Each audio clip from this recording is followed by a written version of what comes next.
Kia ora koutou. I'd like to talk about the learning intention from the Te Whāriki o Kōhanga Reo module to understand Te Whāriki Te Kōhanga Reo and its application in enhancing your knowledge and practice, enabling you to work more effectively with mokopuna and whānau Māori in Te Kōhanga Reo and beyond. I've never had the privilege of working in Te Kōhanga Reo. I've been in many Māori immersion spaces and feel really privileged to have been in those spaces, always taking the lead from the kaiako that are in this space and never assuming that I really have any right being in that space until I'm welcomed. So the area that really has stood out for me was that kaupapa whakahaere,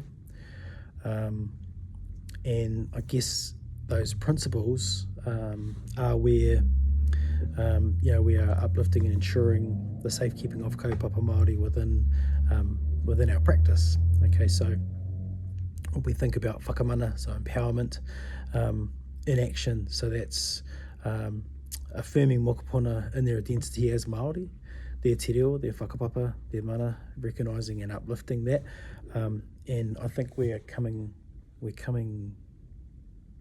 closer to that. And when I'm in schools, it's really heartening to see the amount of te reo Māori that's being used, and the amount of confidence that children are speaking. You can see it in their posture, the way someone is valuing their culture and their language. And it's amazing.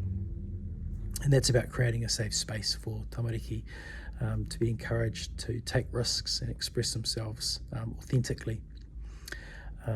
Also within that whakamana is whānau voice. So is it being valued in decision making? And that sits squarely with us in our work when we're meeting with the team, the collaborative team for an intervention, when we're working with a group of tamariki, mokopuna.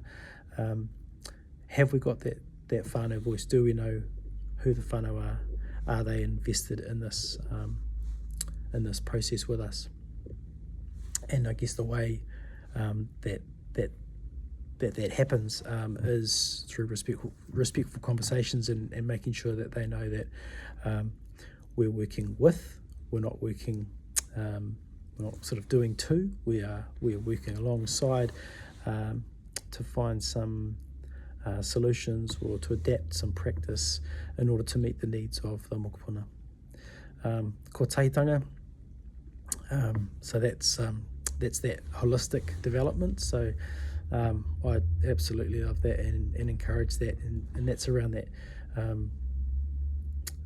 those learning supports that develop the tinana, hingaro, the emotions, and that wairo of spirit. And I think for me, children understanding their emotions is really significant and something that comes up in our work a lot.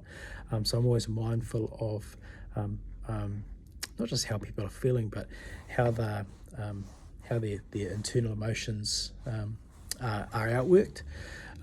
So certainly that principle resonates with me in thinking about how we're considering te ao Māori and considering that kaupapa in our practice. Whānau is always massive. Family community is a huge part of our work, and making sure that they're active participants in the learning program. But in our work, they're active participants in the process of he pikaroa, and ensuring that they understand our process and they feel confident in the relationships that we're building, through the kaiako, parents, mokopuna, and extended whānau, to make sure that they feel comfortable to acknowledge when things are going well, but also when things need to be better.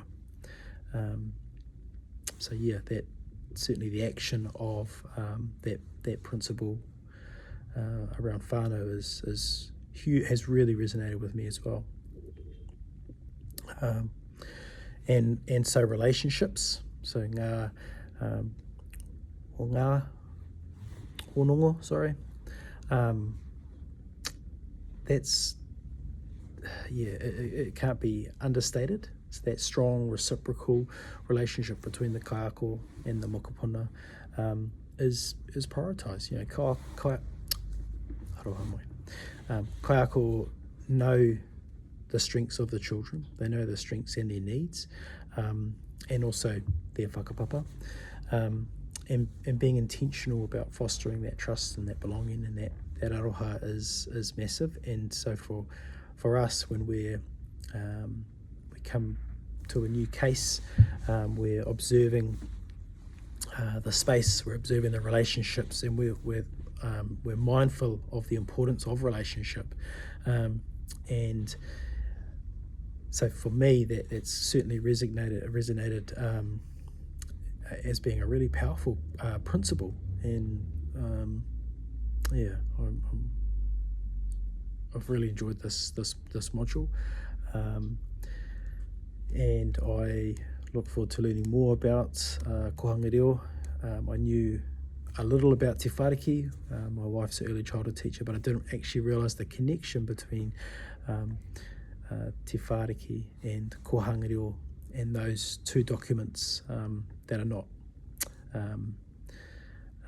interchangeable, they're not direct translations of each other. So yeah, a lot of learning here, and a lot more learning to come. Kia ora.